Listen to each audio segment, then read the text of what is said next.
Opisyal nang natapos ang isang makasaysayang Olimpiada kasunod ng closing ceremony ng 2024 Paris Olympics ngayong araw. Silipin natin yan sa ulat ni Daryl Oclares. Muling nagsama-sama ang mga world-class athletes sa Stade de France para formal na isara ang 2024 Paris Olympics matapos ang 15 araw na kompetisyon. Para sa Pilipinas, taas noong ibinandera ni na double gold medalist Carlos Yulo at bronze medalist Ira Villegas ang watawat ng Pilipinas para sa closing rites. Sa ikasandaang taon na pagsabak ng bansa sa Olympics, ipinakita ng ating 22 pambato sa Paris ang husay ng mga atletang Pilipino. Bumida sa men's artistic gymnastics si Kaloy na nakasungkit ng hindi lamang isa kundi 2 ginto matapos na pagharian ang mga aparatos na floor exercise at vault.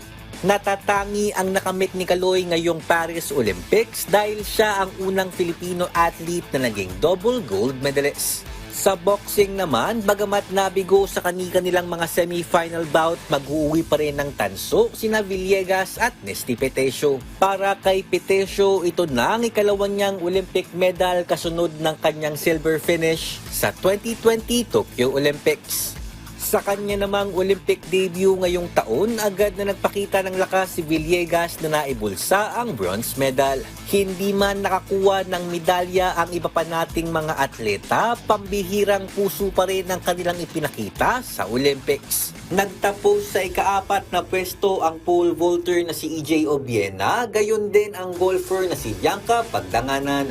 Umabot naman sa quarterfinals si Carlo Paalam, samantalang nagtapos si Yomir Marcial at Hergy Bacyadan sa round of 16. Strong finish din para sa isa pang golfer na si Dottie Ardina na mula sa 40th spot ay umabante sa 13th place. Sa weightlifting, naibulsa ni Elrin Ando ang ika-6 na pwesto habang bigong makapagbuhat sina Vanessa Sarno at John Sinisa. Nagpakitang gilas din si Kayla Sanchez na nakapasok sa semifinals ng Olympic swimming at nagtapos sa 15th place.